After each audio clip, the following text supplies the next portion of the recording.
সবাই দেখছে যে রাজা উলঙ্গ, তবুও সবাই হাততালি দিচ্ছে। সবাই চেঁচিয়ে বলছে, সাবাস সাবাস। কারো মনে সংস্কার, কারো ভয়, কেউ বা নিজের বুদ্ধি অন্য মানুষের কাছে বন্ধক দিয়েছে, কেউ বা পরান্নভোজী, কেউ কৃপা প্রার্থী, উমেদার, প্রবঞ্চক।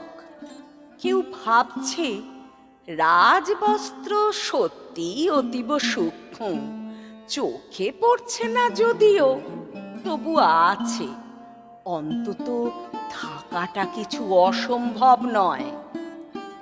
গল্পটা সবাই জানে, কিন্তু সেই গল্পের ভিতরে শুধুই প্রশস্তি বাক্য উচ্চারক, কিছু আপাদমস্তক ভীতু, ফন্দিবাজ অথবা নির্বোধ স্তাবক ছিল না। একটি শিশুও ছিল, সত্যবাদী, সরল, সাহসী একটি শিশু।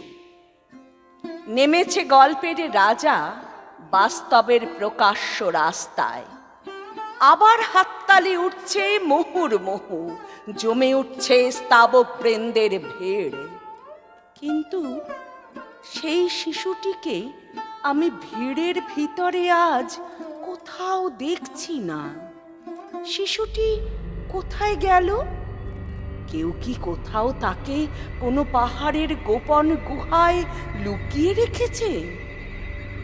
নাকি সে পাথর, ঘাস, মাটি নিয়ে খেলতে খেলতে ঘুমিয়ে পড়েছে কোনো দূর নির্জন নদীর ধারে, কিংবা কোনো প্রান্তরের গাছের ছায়ায়?